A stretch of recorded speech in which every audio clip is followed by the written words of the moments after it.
Good afternoon and welcome to the UK column viewers. I have a guest today. I think this is going to be a very interesting interview. The lady that's joining me is Nicola Lund, and she's got some very interesting information. The first bit is a personal story about what happened to her aunt in the medical system. But Nicola's also been doing a lot of investigation into what we'll call policies at this stage with the Welsh Government. So, Nicola, can I welcome you into the UK column studio? Thank you, Brian. It's lovely to be here. Thank you very much. Now, I did have a little chat with you earlier this morning where we were talking about some of the things that we may cover in this interview. And one of the things I said to you is, would you mind telling us a little bit about yourself? Because you've got an interesting history. I can see at one stage you were a teacher and you've moved through to becoming a journalist or doing some journalistic work, which is very interesting. You kindly produced an article for the UK column back in, it was October last year. We'll come on to that one in a minute, but let's kick off. Tell us a little bit about yourself and how you got from school teaching to working as an investigative journalist. I grew up in Swansea and the Swansea and Neath area, and I had a little bit of not an unconventional childhood, but I had a happy childhood. But one of the things I haven't really talked about before is the fact that although I had a happy childhood, I did actually grow up with a little bit with verbal and emotional abuse, and from my stepfather, actually, from the age of about 3 until I was about 17 when my mother got divorced from him.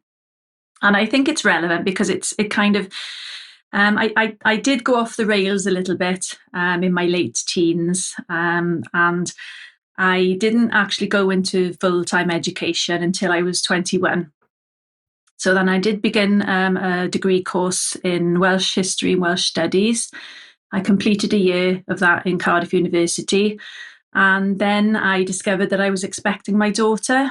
So I kind of fell into teaching out of necessity, really. I decided that I didn't really want to be putting my daughter into holiday clubs and the like during the school holidays. So that's how I ended up teaching. And I loved the work. I loved working with children. And I did it for 10 years. But I think, obviously, if I'd had my time over again, I probably would have gone down the journalism route. So that I've always been interested in writing. Yes, I was fortunate. I got frustrated with the teaching because mainly the politics and the curriculum, because whereas we were teaching to the national curriculum, which was broad enough in itself, being comprised of 10 subjects, in Wales we had an extra subject because we had to teach Welsh language. And we all felt, everybody I worked with, that the curriculum was too broad and there was not enough depth, and there was never enough time to consolidate the children's learning. Because with everything else what goes on in schools ordinarily, from assemblies, school concerts, visits to schools, there's never enough time to complete the schemes of work that you get given anyway. And I felt that the curriculum was also geared towards making everybody academic, and not all children are academic. So that I found frustrating. And I was fortunate to have an exit route, so to speak, because my father has a business. I didn't grow up with my father. I was very young when my mother and father divorced. But I've always been in contact with him, and he got to a point where he said, "Well, come on board, come and help me with the business." And so that's what I did for 10 years. And then after I got married, I then had to move away from where the business is, from where it was feasible to travel, So at the same time as teaching and working for my father, I also had my aunt in the background who doesn't have children. And she's been quite, she's had a lot of mobility issues over the years. She's been housebound and what have you. So I've also been helping to look after her regularly over the years. So I then took the decision a few years ago after we moved to West Wales to go back to some supply teaching. So I did go back for a few years. But again, that was a very frustrating period because I soon realised again that there had been a lot of changes over that 10-year period that I was away from it all, including the fact that I'd expected to go back and get work as a supply directly through schools and get paid at my scale rate. But I found out that in the intervening period, all of a sudden it was all done through agencies.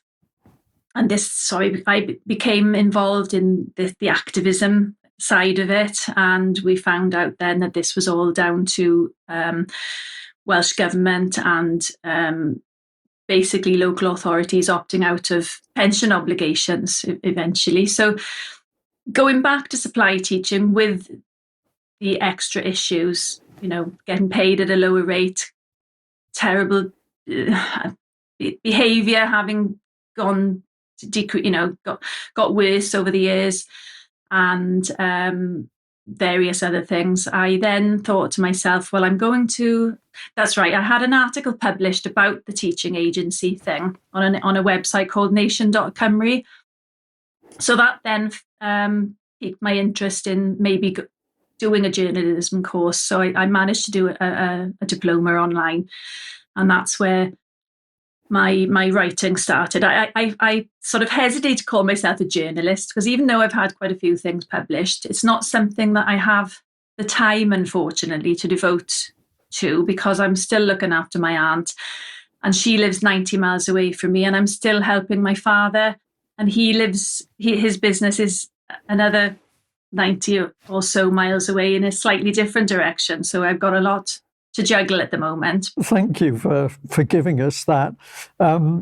It's always nice when people will tell the audience a bit about themselves, because that sets the scene. And I'm smiling here slightly because I'm thinking, yeah, you've got a little bit of the rebel in you, however that came about. And it's interesting that so many people now that seem to be doing something to challenge the system, when you go back in their lives, yeah, there's just a little bit something where they've decided they're not happy with what they're seeing and they start to do things. So I'm going to put you in that category, and that's a very positive statement. And the other thing I'm going to say is I think you should call yourself a journalist, because we're here as the UK column team. We work in media and journalism ourselves, but you've got the qualification. I'm going to say we're all self-taught. So I think you definitely should call yourself a journalist. And you've written for the Conservative Woman. You've done some articles for TCW, and I think also Sonia Poulton's had you on her show a while ago. Yes, I think I'm up to about 16 articles on TCW now, and I think that started with the Welsh Government, yeah, and the criminalising of smack parents who smack their children. I'm not an advocate of smacking, but I grew up obviously having the odd smack when I was a child, and it didn't leave the scars that perhaps the verbal and emotional abuse did. So yeah, I don't feel it's I feel like it's a sledgehammer to crack a nut. I think I would agree with that. Well, we're talking about writing. Just tell us a little bit. Well, this is a little bit of reselling the article. You did an article for the UK column called Wales, a testing ground for the well-being economy. And what made you, I think I might know, but what made you head in the direction of that? You were starting to look at policy in the Welsh Government, presumably. Yes, yes. To go back to your thing about being a rebel, I think, yes, I think possibly growing up with this mistrust of authority then in my family, put it that way, that has probably led me to being rather cynical and critical of governments. And it was basically the reaction to COVID that got me interested in all this Welsh government policy, because I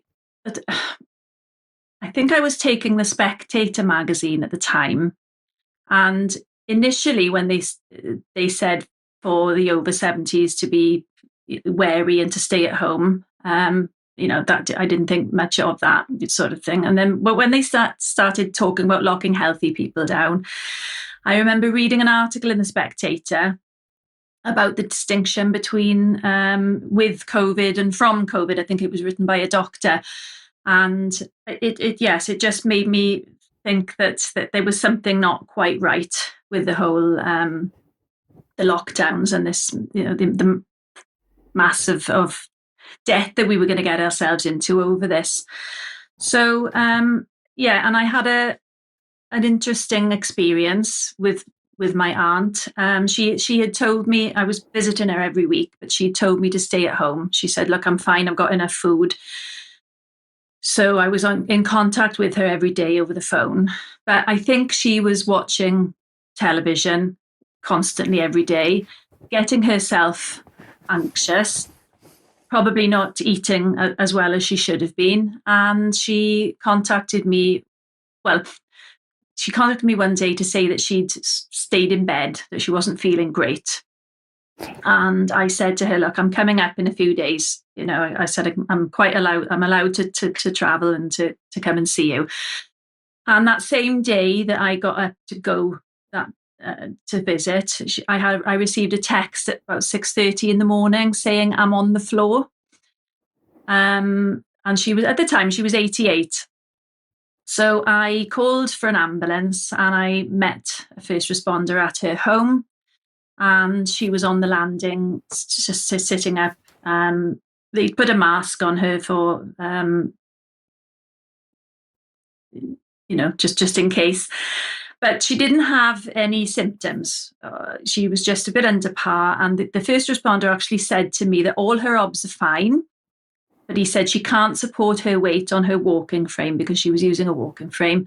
So he said, "I'd like her to go in for rehabilitation more than anything." So she was reluctant. We persuaded her. I can remember saying to her, "Look, it's only going to be a few days. They'll be kicking you out for the COVID patients." And she'd been on her own, just to add, this is relevant. She'd been on her own for about 12 or 13 days prior to that. She had a cleaner going in. But the cleaner had stopped coming, and I verified this on the text messages and everything. So off she went into the ambulance. I wasn't allowed, obviously, to go with her. And I can remember on the way home receiving a phone call, this was a few hours later, from the consultant who said basically that there were no issues with her health. He just said her kidney function's below par. And he said that she's the phrase, the term he used was she's swab negative, but he was going to run a test just to rule out the virus, and that she'd agreed to a DNR. And I didn't really think anything more of this because I wasn't really sure what a DNR was, but that was it. And then that was that. So about 24 hours later, I rang for an update, and then they told me that she'd tested positive and that she'd been sent to the COVID ward. So she was in for about 8 weeks in total, but she was only in, they'd admitted her to Llandoch Hospital, which is in Penarth, just outside Cardiff. She was in that hospital for a few weeks. At no time did I ever get any calls saying that her situation had deteriorated or anything like this. She was then transferred to the Dragon Heart Hospital, which was the only field hospital to have been utilised in Wales. And she came out of there actually saying to me that she said, I saw hundreds of empty beds in there. I think they're exaggerating it.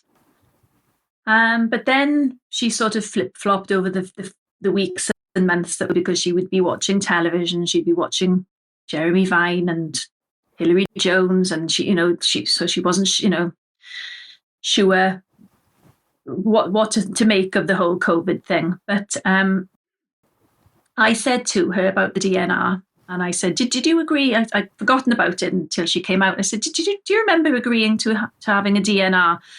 And she was absolutely adamant that she hadn't. And she's although she was 88 at the time, and she's 91 now, and she's still just as sharp. She said, no, I did not. So we got her medical notes. We requested them. And I was also curious to know about whether there was anything in there to do with the PCR test, because I heard about the incidence of false positives, etc., but there wasn't. But what we did find, to our surprise, was that it's, they didn't seem to know whether it was COVID or bacterial pneumonia. That was one thing. And the clinical notes are quite interesting as well, because 4 days after being admitted, I've got it written here, they've actually put down in the clinical notes, frustrated that she cannot work out where she will have caught COVID, feels well. And in actual fact, I've asked her recently, because I've forgotten about it over the last few years, but when there was the ITV documentary recently, not a documentary, the drama recently called Breathless, I actually asked her, I said, look, I've never asked you about this before, but when you were in the COVID ward, what was it like? And she said, well, I didn't know I was in a COVID ward. I said, yes, they told me they'd put you in a COVID ward. And I said, was it full of people? Were these people, did you see people on ventilators, or did you see people gasping or coughing? And she actually laughed and said, no, we'd put the medical notes to one side after looking through them initially. And it wasn't until a couple of months later that I'd heard about the midazolam issue, the fact that some people were believing that their loved ones had been killed through co-prescribing of midazolam and morphine. So that I went back to look at her notes just out of curiosity, and there they were in the list, in the PRN, the list, the Pro Renata, the list of anticipatory meds. And I called up an acquaintance, a friend of a friend who was working as a theatre nurse during COVID, because I wanted to know exactly what this PRN meant, and the amounts and the dates and things like that. And then she told me that if there are dates at the side of it, that means that the drugs have been administered. So we learned then that she obviously hadn't been given midazolam, thank goodness, but she'd been given morphine. And she said, well, I'm allergic to morphine, I shouldn't have had it. So we took it up with the health board and we began asking questions. And as it happened, it took a long time really to get any answers. First of all, I wasn't getting any response, so I was resending emails. And eventually they said that, oh no, we didn't know that your aunt was allergic to morphine. And then I had to refer them back to the triage notes where it actually states allergies morphine. So obviously she hadn't had an adverse reaction at the time, but they did then say, well, we're going to offer a payment of £250, which, that's not why we were asking questions, but obviously they gave her this payment. And I kept on to them asking again, well, can you explain more why she had this list of medications in her notes? And they were talking about other medications. They were never referring to midazolam. So I got the ombudsman involved in the end, and the ombudsman said that yes, they agreed that they weren't being straight with us and that they would need to give us a more definitive response. And eventually they did actually say that it was there so that it would have been to make her comfortable should her condition have deteriorated. But to go back to the lady I spoke to over the phone, the theatre nurse, I also want to mention as well, I've got it written down here, so I don't want to get it misquote, but she actually said to me, she worked in ICU and in theatres during 2020, and she said recommendations were given that would probably shock the majority of the population.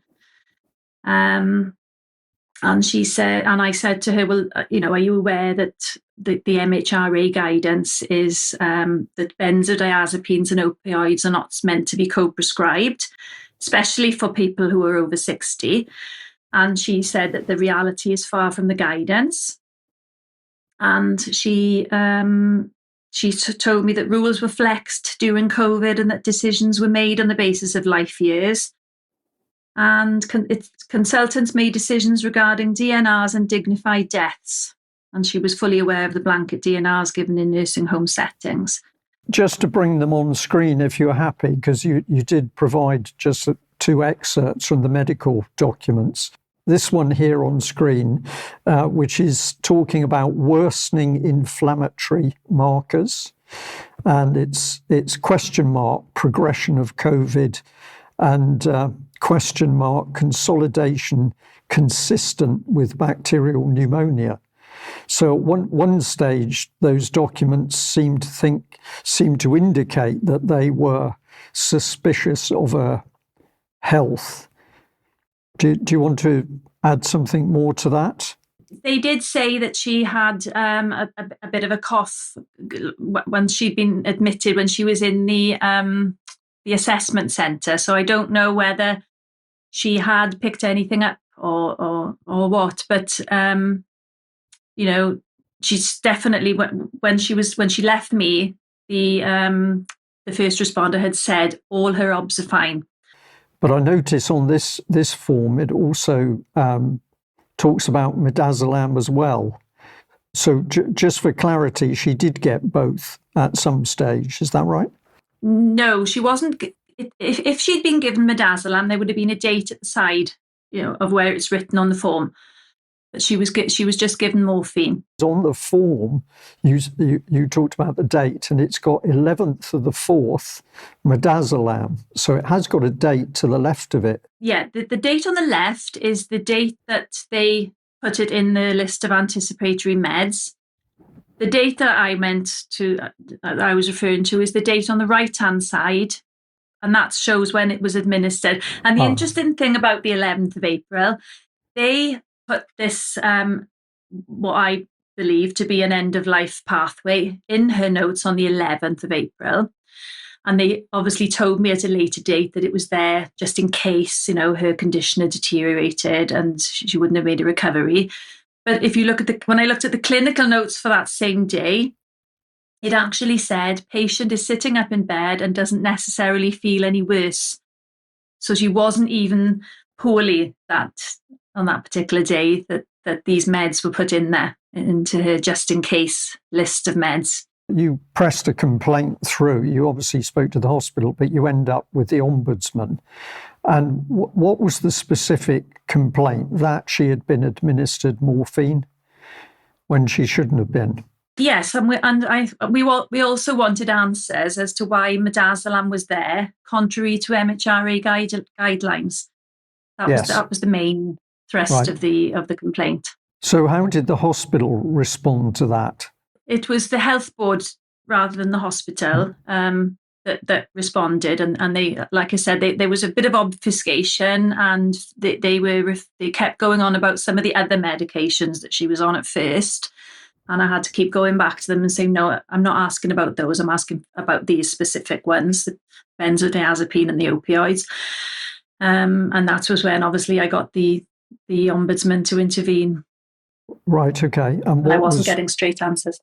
Okay. And what was the outcome from the Ombudsman then? The Ombudsman gave the health board about a month, I think it was, to respond, and they eventually did. And what they had said was that they admitted, really, in a roundabout way, that they were end of life medications that would have assured her comfort if she wasn't going to survive from COVID. Right. The whole thing, I'm going to use the word scary because I do find it scary because it's so grey. You've just quoted the health official that sort of said to you that rules were bent during that period. And then at the same time, do not resuscitate appears out of nowhere. And also, potentially, they were administering combinations of medication which are known to be lethal. It's as though common sense has gone out of the NHS system. Yes, and it left her with a big fear of, that's right. I wrote about the DNR as well. That was one of the things I wrote about on TCW, because that was another thing she said, well, I didn't agree to that, and I'm not having that, and we asked them if they could remove that from her medical records. But it turns out that it's illegal, because your medical records are deemed to be legal documents, that you can't actually have a DNR removed, but you can ask for it to be reviewed on future admission to hospital. And the funny thing is, she did go in again then last year. Now, again, that was a mobility issue. She had become bedridden, and so she went in it was June last year, and once again she'd gone in with no symptoms, and she was labelled as a COVID patient again. She tested positive. Right. And of course, we had the conversation about the DNR. That was one of the first things that because I'm her next of kin, that was the first thing that the doctor wanted to talk to me about. And I said, look, this isn't right. We don't want her to have this DNR. But he basically said that it's very, very difficult to get a DNR, to go from having a DNR in place to no DNR. And I didn't want to labour the point at the time, because we were having the conversation in front of my aunt, and I didn't want to upset her any more than she already was upset about just being in hospital. I've learnt something straight away there, because I've never heard before that DNRs are difficult, impossible to get removed. So she doesn't agree to it in the first place. I suspect she doesn't know anything about that DNR on her medical records. And then when you say this is there without the patient approving it, they say, oh, well, yes. And by the way, it's nearly impossible to get it off your records. This is incredible, if I follow it through in a logical way. It is. And I think that the fact that families weren't allowed into hospital during 2020 didn't help, because I think the situation is that you normally do involve the patient and the family in such a decision. But, dare I say it, I think they've probably bent the truth a little bit there in saying that she agreed to it. And of course, if there's nobody there to witness that, then it's her word against theirs. I did in fact ask if they record these conversations, because I knew what I'd heard over the phone. I said, do you record these conversations? And they don't. And then at some time after that, you also challenged over you challenged Public Health Wales over their warnings to do with vaccines, and you actually won, or you got a Pyrrhic victory on that. Yeah, that was just a small challenge, really. I was looking at their website. We had lost a family friend, basically, who had been vaccinated, and he was only 62, and he'd gone into hospital, and he died. He was put on a ventilator, and he was labelled a COVID death. And when I saw that Public Health was saying on their website, I think this was sometime in 2021, that the vaccine will prevent hospitalisation and death, I obviously wrote to them and challenged them. And I said, well, this isn't what happened in our friend's case. And to my surprise, they did actually reply, and they did say, take on board your comments and we will revisit our wording. And I think then they changed it. The response was changed. So they say to the frequently answered question now reads, like all medicines, no vaccine is 100% effective. Some people may still get COVID-19 despite having a vaccination, but this should be less severe. So your challenging produced a change in what they had to say. Yes, so that was a small victory. And I also challenged Welsh Blood regarding the mask policy as well for blood donors. Right. This was, I'd been following Peter Hitchens and his, because I was a blood donor for years. I noticed that Peter Hitchens he'd travelled into Wales on a number of occasions because the mask mandates were brought into England sooner than they were brought into Wales. And when they eventually came in September of 2020 in Wales, I'd gone to make an appointment to donate blood, but I was told that I'd have to wear a mask. And I'd already contacted my GP because I do have a genuine fear stemming from childhood trauma of anything covering my face. And so he'd said, well, I can't exempt you, but I can write you a letter of support. So I'd gone back to Welsh Blood and I've said, look, well, I've got a letter from my GP. And I said, I think you'll find that you can't exempt, you can't stop me from coming to give blood without wearing a mask because this is a contravention of the Equality Act 2010. And it took about 8 weeks. They wrote back to me and they said, look, sorry, we need more time. And they eventually got back to me, I think it was early December. And they said, they apologised and they said, yes, they had to seek external legal advice and they admitted then that they would have to realign their service with the requirements of the Equality Act.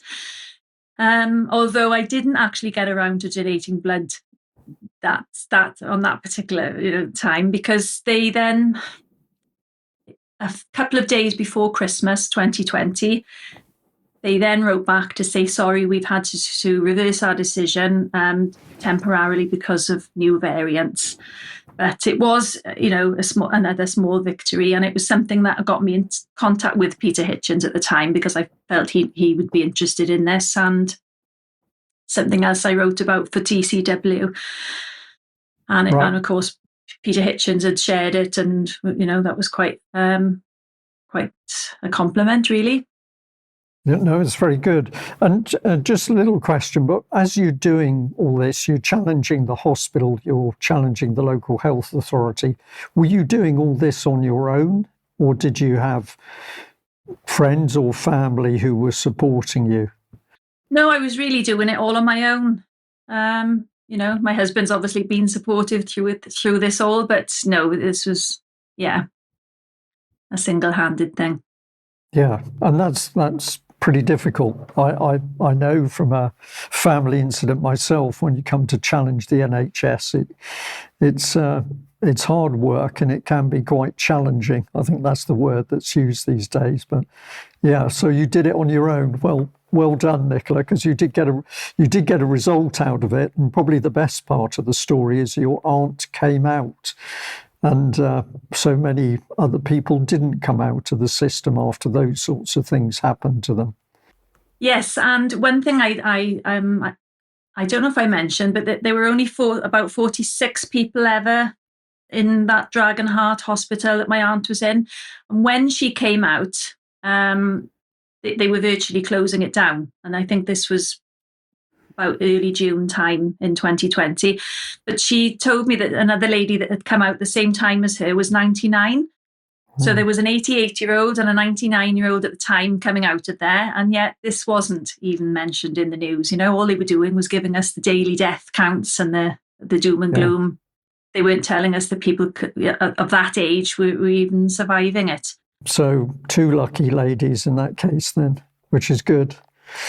Okay, well, that leads us on to the fact that obviously you're still at work challenging the system about what it's doing. And you sent me some very interesting material to do with policy in Wales. And most of this stems to, I think we'll call it Agenda 2030. But there's a number of different parts for it.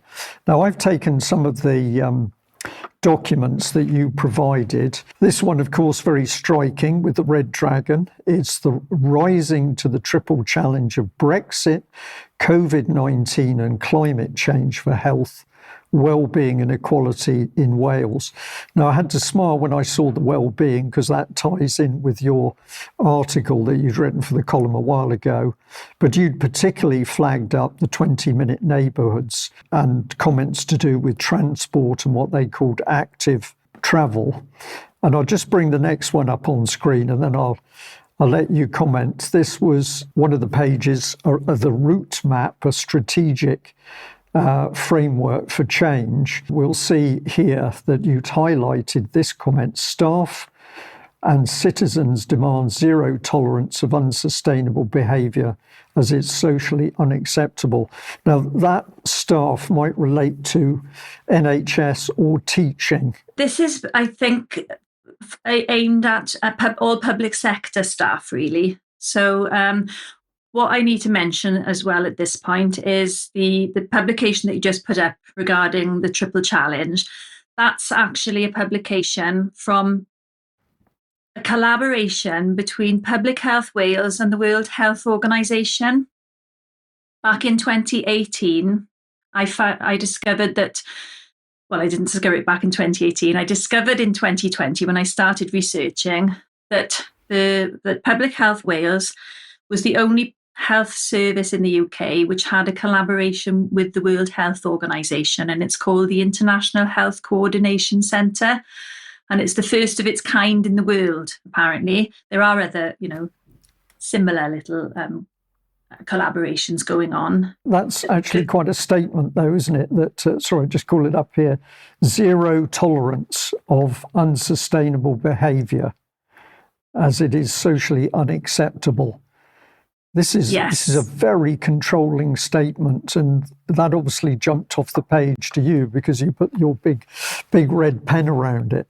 Yes, indeed. And an interesting thing as well is that the IHCC they established a behavioural science unit in May of 2022, and again that's all to do with getting people to think in the right way, basically about the climate and about the Team Wales approach that we're supposed to be going to be encouraged to take. They've said that they want everybody to embed the climate in the way that we work, travel, and play. It's going to be all encompassing. We were also the first country in the world to declare a climate emergency as well. Right. In 2019. Yeah, I think this is the hive mind is where it's taking to people. It's saying through the applied behavioural psychology that we all have to think the same way. We have to be on board the same policies. That's how I take these documents. Definitely, yes. Another comment that you picked up in one of them was the 20-minute neighbourhood. So we're seeing very strongly that if we're talking about anything to do with transport policies, what's actually there at the background is 20-minute neighbourhoods or 15-minute cities. That's clearly what's been talked about. But if we pop on one more, this one I found quite interesting, and it was the title of this document that caught my eye: International Horizon Scanning and Learning to Inform, Wales COVID-19 public health response and recovery. Now, I started to see documents about horizon scanning way back, I'm going to say maybe 15 years ago, and I was seeing those to do with the European Union. But I found it very cold language. It was all like a laboratory experiment going on. That's how I saw. Longitudinal studies was another expression that they used, and here's horizon scanning.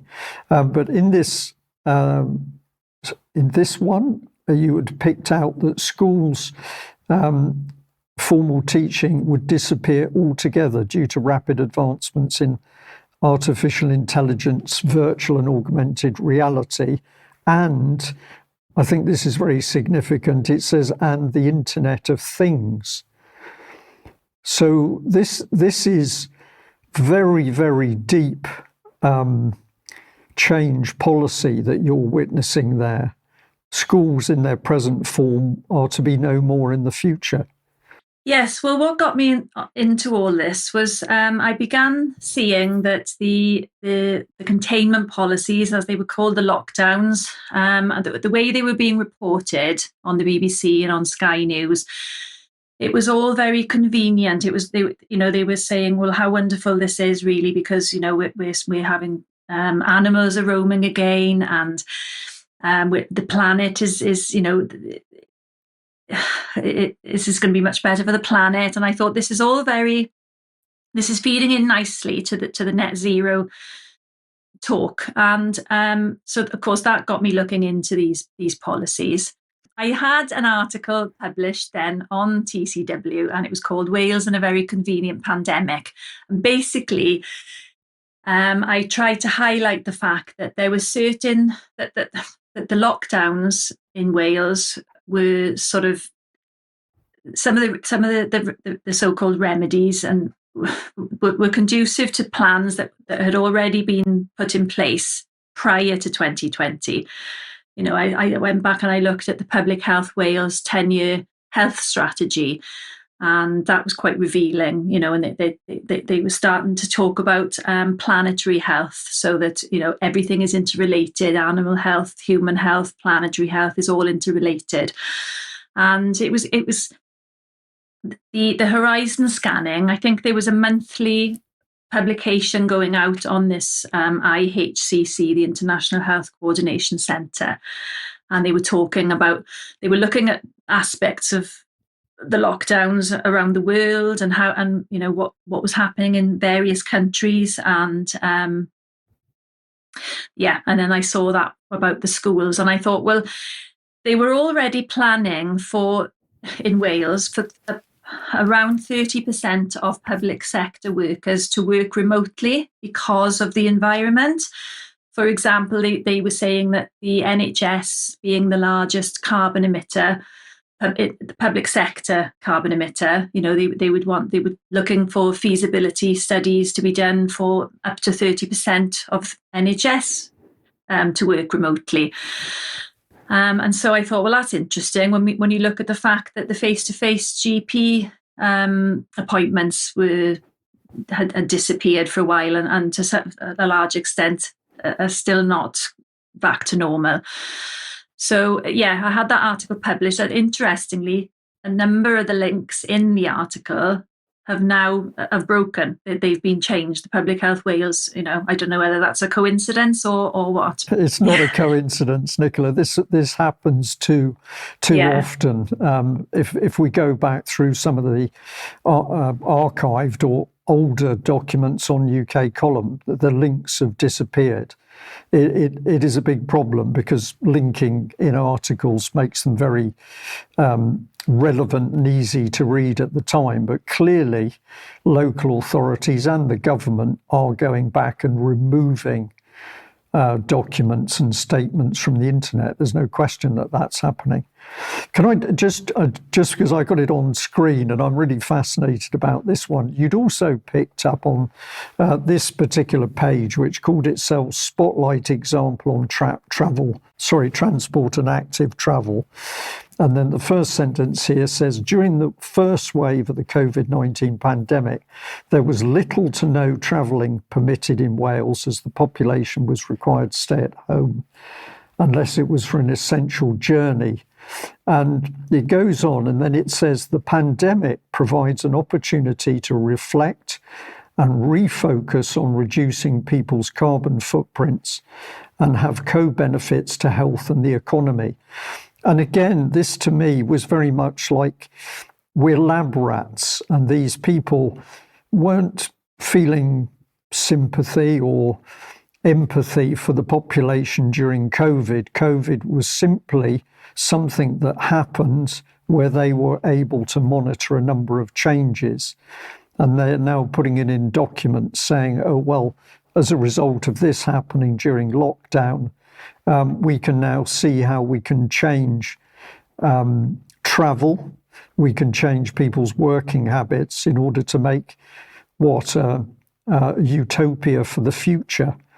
It's just as though we are the lab rats. That's the feeling I get when I read the documents. Absolutely, yes. I always felt, to me, it always felt like a mass social experiment. And, you know, we even had the Deputy Minister at the time in Wales and Chief Whip, Jane Hutt. She was saying, well, just 4 weeks into lockdown, that we cannot go back to business as normal.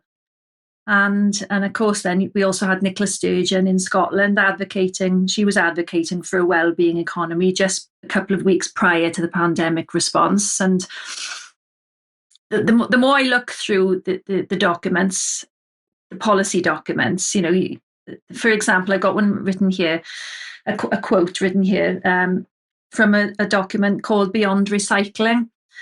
And it says, we already have a strong foundation for a circular economy in Wales. This was demonstrated by how our communities responded to the pandemic, coming together to collaborate, act and share resources.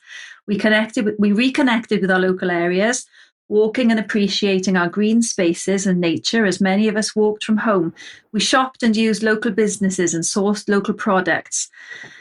We made more of the resources we had, and we shared and swapped locally the things we no longer needed. We used our vehicles a lot less. And you know, you can just tell, reading some of that, it's nonsense, really. I mean, we didn't shop and use our local businesses because a lot of them weren't allowed to open. Just push back a little bit on one thing that you say it's nonsense, and I completely understand why. But of course, it's very serious nonsense, because at the end of the day, these nonsensical policies are being used to change our lives. So, you know, we can call it nonsense, but actually the effects of it are very serious. And the average person simply has no idea what's actually coming.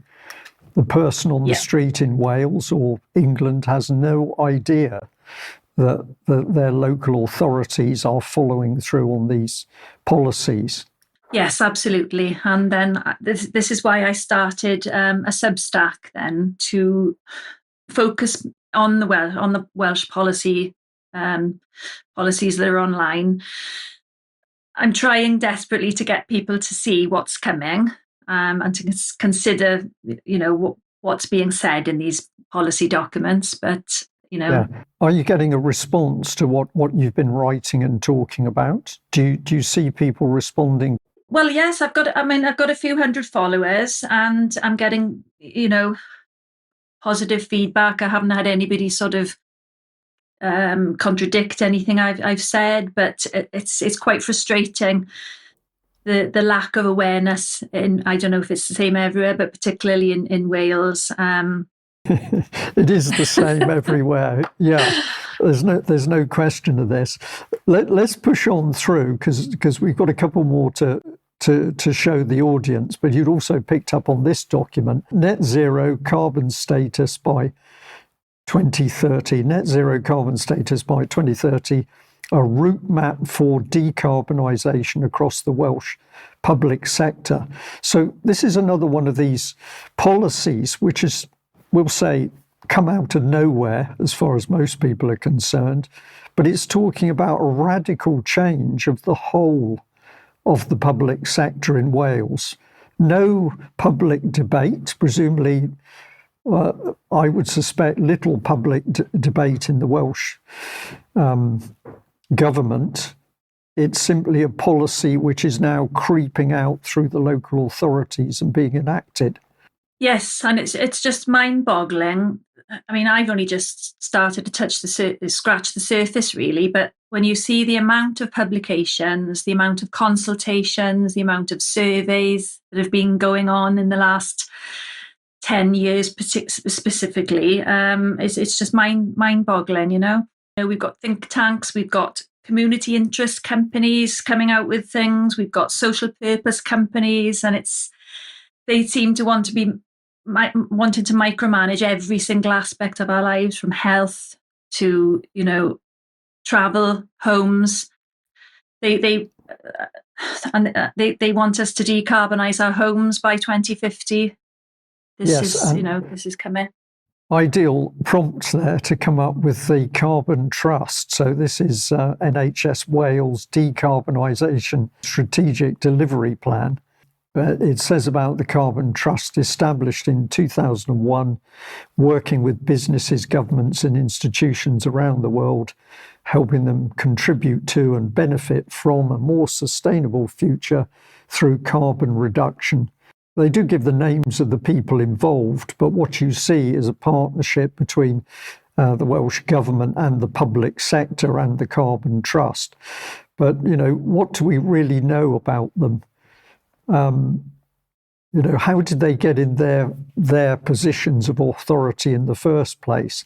I've looked at the Carbon Trust before, and you say it's like they suddenly appeared out of nowhere, and then they are in advising governments not only in UK, Wales, UK, but also around the world.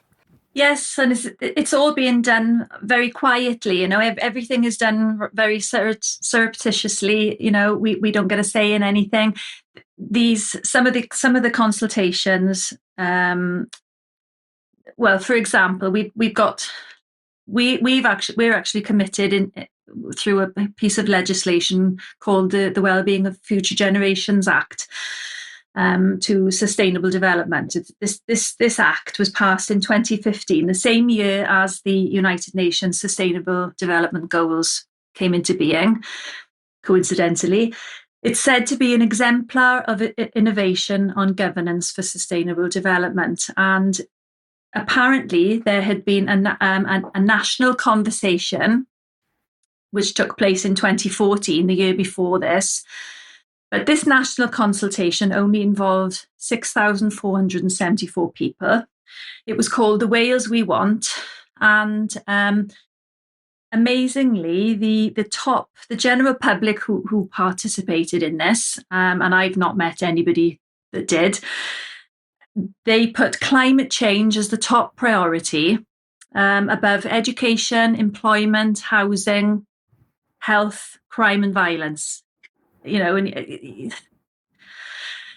it's just astounding. It is astounding.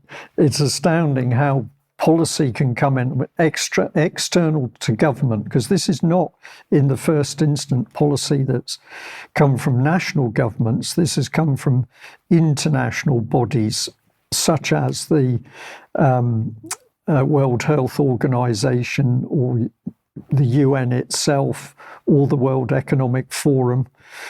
It's those sorts of global bodies which are making this policy, and yet we're now living in a world where we're seeing it enacted right down at local authority level.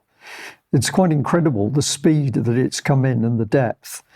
And just because I can see it queued up on screen, smart cities, of course, and smart working is a big part of the future that they envisage. And this one says that smart working will never be able to replace the majority of NHS Wales frontline services. Nevertheless, the following initiatives and key actions are set out to ensure that the advantages of smart working can be incorporated into the day-to-day running of NHS Wales where feasible. Now, if we just expand that, because you used your highlighting pen again, it says increasing the community outreach by providing health and social care from hub locations closer to home. And what they're doing is looking at the proportion of the workforce that could feasibly work remotely, and to actively encourage staff to work remotely where this can be feasibly achieved.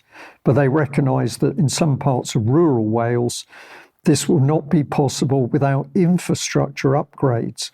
So we can't provide medical care for people at present. I think that's a true statement. The NHS is struggling to provide medical care at the moment, but not to worry. If we get people working remotely, if we get more people working from home, the standard of medical care and treatment is going to be better. I'm going to use your words. This has got to be nonsense. Yes, definitely. And I was just looking for. I'd written some notes on the collaboration World Health Organization. It's meant to be sharing expertise globally, and it's all going to be for the benefit of the health of the people of Wales eventually. And yet, at the moment, I think we've probably got possibly the worst health service in the whole of the United Kingdom. Well, certainly Debbie Evans would say, if she was here with us today, we actually don't have a medical healthcare system operating in this country anymore. She's very happy to say, if you analyse what's there and how appallingly it works, and we can say with no disrespect to many of the staff who are doing their best in the increasing chaos, but Debbie would say, you look at it, we really haven't got a healthcare system, but we have all this planning for the future. So Future Wales, that's a good topic. You've got a national plan 2040, and all of this one seems to be based around climate change. Is that about right? Yes, I would say so. And again, that was another publication that I based one of my TCW articles on. It's a very lengthy publication, and yes, as the graphic which I've highlighted illustrates, it says it's based upon a 50th percentile projection, which means that outcomes are as likely as unlikely to happen. And you think, where does all this come? Well, what does this actually mean? Let's help the viewers out a bit and just read a few of the things, because it's got projections as a result of climate change for Wales for 2050 in the first column and 2080 in the second column. So it's saying summer average temperatures in Wales are going to increase by 1.34 degrees C 2050 and 3.03 degrees C in 2080. And the one I noticed particularly, because it's been a bit gloomy and rainy here, is summer precipitation in Wales is projected to decrease by 16% in 2050, and in 2080 summer precipitation in Wales is going to decrease by 23%.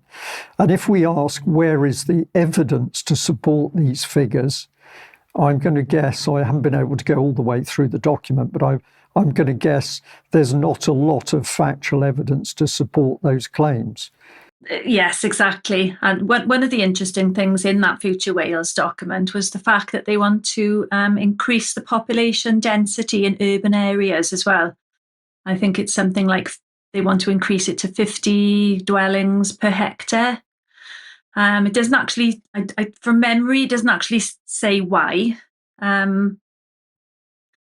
But that, I know that, for example, where I live in Pembrokeshire, that people are asking questions about the Freeport, and a friend of mine hasn't been able to get an actual, a definitive boundary of this Freeport and the implications. And people are wondering will they be looking to move people out of this Freeport boundary for any reason? And are they looking to have get people moving away from coastal areas. But it's all very it's all very confusing. It's uncertain. Uncertain, that's the word, yeah. Yeah. And Nicola, what about the politicians themselves in Wales? Are there any of them that you can say are showing signs of challenging what's happening, or are they all conforming with the policy through their party structure? To be perfectly honest, I don't take an awful lot of notice of what's going on in the Senedd. It's to me, it's a lot of pantomime, a lot of posturing, a lot of virtue signalling. I've taken more an interest in the actual policy. That's what worries me. I've been in contact with my local member of the Senedd, and he's been polite and quite helpful, but he's in the he's a conservative. I don't really think there's any viable opposition in Wales, and the way that they're talking about expanding the Senedd to increase the number of Senedd members, the way it's looking is that we'll never ever have a change of government. We'll be stuck with a Welsh Labour or Labour implied coalition forevermore, unless people get out there and really push to change that system. And this is where it's a little bit sad, because people can do a lot if enough people actually stand up to say, no, we're not having this, because they could, of course, put up independent councillors, independent candidates. Yes, I just feel that I just feel that there is an awful lot of apathy in Wales, and a lot of people vote Labour because, I'm politically homeless, by the way. I'll just state that now, but I'm not just anti-Labour. But so too many people vote Labour because their parents did, their fathers and their grandfathers, and Yes, this is true. I just wanted to say that I got an email this morning from a lady in Australia, and when I read it through, I thought, well, this is really interesting. I'll add it to the end of your interview today, and if we pop that up on screen, the text is a bit small, so I'll keep it very simple. But this is Mara, who's in New South Wales, and she's put forward, it's either an email or a letter, but it says, recently I spoke for less than 5 minutes at the public forum, Midwestern Regional Council, Magee, if I pronounce that properly. I think this is New South Wales.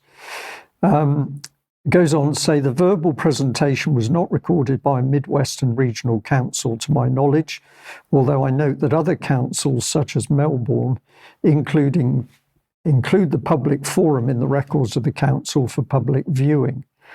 There is a sign in the council chambers indicating that recordings of public meetings are prohibited. So what this tells me is there's a challenge going on to the local council. And where I'm coming to is that it goes on to talk about the climate change agenda. And this sentence says, it all seems to revolve around the dreaded climate change agenda. The New South Wales government will be releasing that document in 2024. It's not available yet. And the reason I'm talking about this email is that you are there in Wales and you're talking about Welsh government policy documents driven by climate change. And here we've got a person in in New South Wales, Australia, also talking about exactly the same sort of documents which are driving matters to do with climate change. And later it goes on to talk about smart meters, smart surveillance, etc. So it's very clear that the policies that you've discovered at work in South Wales in the UK, and what we've got happening on the other side of the globe, they are so alike that this has got to be a common global agenda that we're now experiencing at local level. Definitely, yeah. And I feel like the global answer to COVID, the lockdowns were a sort of dry run for the changes. the solutions to the climate agenda, Yes. the so-called solutions. Yeah. Nicola, thank you very much. It's been really interesting going through this. There's a lot more to be talked about here, but in the first instance, I want to just thank you for having the courage to stand up and challenge the NHS over your aunt, because I know that does take courage to do that. And then you've had enough fire in you to get on and really start looking at these policy documents. I often ask this question, and I need to do it with you, but what would you like the UK column audience to do? How can they stand up against this? What would you like to see them do? How can they help you? Well, if there's anybody, I'm sure there are plenty of people listening in Wales. I would be grateful if they would just take a look at my the TCW articles on Wales and my Substack page on Wales, and just read and digest and share as much as they can. I know that our elected representatives are not very effective. Unfortunately, we've started challenging our local council members. I've got a couple of friends, Helen and Sharon, who I know have been in contact with your programme. They've been putting in freedom of information requests and challenging councillors, but unfortunately, it appears that even in our local council, we've got council members who blindly voted for a climate emergency a couple of years ago and are now regretting it. But we just need to, I've been challenging my councillor, and he's coming back to me saying, oh yes, I don't think I'd be I wouldn't be happy if council tax was going to be aligned to how carbon efficient our homes are in the future. But this is what has been recommended, and yet these local councillors have no knowledge of these things. Right. So I would just urge people to look into who's on their council and contact them. And for what it's worth, it may not achieve anything, but it's better to have tried and failed than not to have tried at all. And what about people challenging the council? You've done it, but do you have anything equivalent to Council Watch that seems to be growing in various areas around the country, where people are going into the council meetings and putting evidence on the table to challenge some of these policies? Do you have an equivalent of Council Watch running at all in your area or in Wales that you know about? No, not that I know about. And I mean, as I said, there's a few of us who've started to challenge our local council, but we're trying to sort of find more information about how the whole system works and what we can attend. Because I have been following some of the other people in other parts of the country, and it's great to see them going in and actually showing the evidence. But I've been in contact with one councillor who I know is sceptical, and we've asked him to meet up with us, but he's not really forthcoming. He's on the one hand, he's saying yes, he thinks it's nonsense, but on the other hand, he seems a bit reluctant to actually meet with us and to share a little bit of inside knowledge about the best way to challenge. Yeah. No, that's a good point. And but as you've just said, we need people to do something. So at least you can say you stood up and fought the system. Okay. Nicola, I'm going to say thank you very much for joining me today and taking us through that. In my mind, I think we need to do a little bit more work to see whether we can help the people who are getting involved with their councils to be together and sharing information and a little bit of know-how. We've talked to some of the people involved in Council Watch to say, maybe we should get you together to talk about what you see and how you're doing things. And if we were able to do that, I'd love to give you an invite to put your pennyworth in as to what's possible and maybe not possible in Wales. But I think this would be very interesting. Okay, well, thank you very much. And what's planned for the rest of the afternoon? Walking the dogs? Yes, I think I will go out and stretch my legs now after that. And get some fresh air. Up all morning in anticipation of this chat. So, yeah. go and de-stress with the two French bulldogs. And I very much hope you'll come and join us again. Thank you very much. Thank you very much, Brian. Okay. Lovely to chat with you. Bye-bye.